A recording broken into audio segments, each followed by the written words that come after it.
Hello Dahlia Love Club members. Here we are again in the garden, and here's what a crop looks like after frost has gotten to him. Just want to give you a little look. Some of you probably have experienced it yourself, but for those of you that have not, just want to show you what happens. Then we can all know what time of year it is. It's time for the dahlia to pull its energy back into its tubers. There's the lady checking things out with me. And this is another reason why the labeling is important before this happens, because you can see they've really lost their identities now, kind of, in terms of flower heads. So luckily we do have all of those labels on there, and we took pictures also as a backup of location. I recommend you do that. And if you get into the habit of making a drawing of your crop and each bed, then you'll be better aware of what you have going in terms of which dahlia varieties you have. If you have a memory of, bed 1 had this, bed 2 had that, and as you're taking it out, you're just double checking.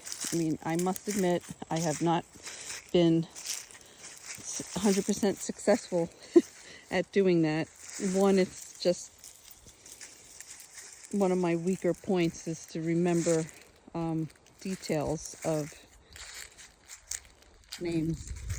Often I could say that guy or this guy, but the varieties, it's difficult for me to hold it into my mind. So I just would like to say, the more you work with them, and the more you strive for order, the better you'll get at having it as a habit. And the idea would be to prepare your environment for success. That's like a Montessorian principle of setting up a space.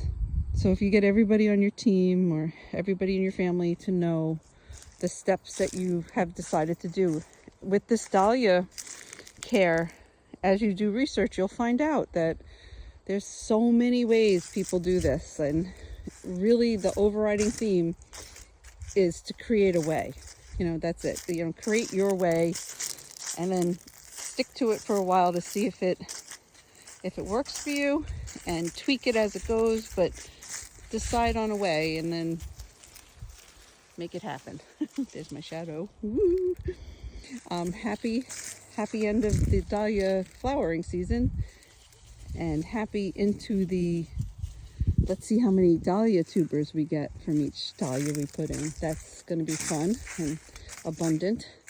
We're going to make a trip over to our satellite crop over at Vassar Community Gardens, where we'll collect seeds from them before we take out the tubers, because we did not harvest much there. So those will be much more seed bound. These we found really because we kept harvesting so much, they didn't have a chance to make seed heads. So if you're doing that in your own garden, you can choose a couple plants that you put a sign up that just says save for seed, and then remind yourself not to harvest from them, and then you can harvest seed. So anyway, have a great day, and here we are, just giving you a view of the way dahlias pull back in this time of season. Happy autumn.